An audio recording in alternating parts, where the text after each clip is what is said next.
Okay guys, I'm back. No one noticed that I was gone, but oh well. Like to feel noticed, believe it or not. Anyways, come to you today with what I find out to be the hidden secret with men. That's right, I'm blowing the fucking whistle. My missus found out I do it, so now all of yous can suffer as well. I never took myself as a snitch, but at the same time this is a bit for research purposes. I really need to know if only me and my fucked up passy of mates are the only ones that agree on this hidden tragedy we can't help but not to do. It's like seeing someone sleep peacefully.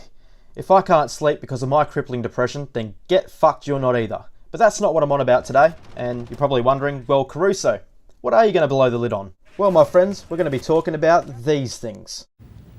No! God! No! God, please, no! Yes, that's right, we all know what we're in for now. For as long as I can remember, just like using a spoon for cereal and a knife to cut meat, I and many other males have used these things as a target. And not to insult, we don't stand there taking a piss calling it a piece of shit for looking like a set of alien anal beads. No, not at all. These things get hit with more piss than a bloke on knockoff on a Friday afternoon. And if you're from anywhere outside of Australia, hitting the piss means getting on the beers. There you go. You learnt something today. And if you're thinking to yourself, well I've never pissed on one of these before, then you're a liar and you're a piece of shit. And I'd say you definitely used one of these for target practice before. Now I also know what you girls are probably thinking. I buy these for my toilet to make them smell nice and make a relaxing environment for myself and others.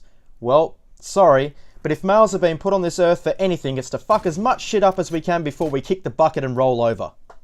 We aim at this thing with zero regard for who bought it, who put it there and who has to grab it at the end. And we hammer that thing with a full bladder to watch the liquid change colour as if we're performing some sort of magic trick to ourselves. Funny enough too, I've never known myself or anyone else to buy these things. I don't know about other people, but when I see these in shops, my last thought is I'm going to spend 10 bung on something I'm going to piss on. I'll probably just go buy myself a pack of Frosty Fruits instead. Now I really do feel for women on this though. They don't know the joint excitement that comes from doing this, so they just shame us out till we have to lie about it and act like we don't do it. To them I say, it's like sushi. Don't knock it till you try it. Grab your shiwi, a few glasses of wine, and blast that little fella with a smile. But because you haven't, then trust me on this one.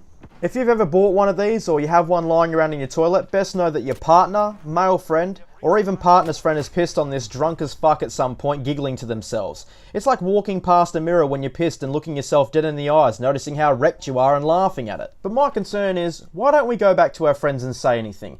It's almost like a territorial thing not to piss on another man's toilet freshener. We should be through it about it. If not, I don't think I'm ever getting invited back to a mate's house ever again if they own one of these things. And if I do get invited back, they'll probably lock it away in a cupboard so I can't give the plastic little prick a golden shower with a bladder full of nice frosty dries.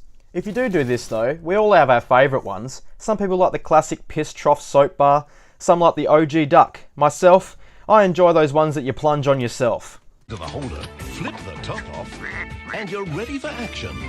Up to 7 days of fragrance from each disc with no cage or hanger to... These are the shit. You could put on multiple targets all across your toilet bowl and run the course like a Colin McRae rally game.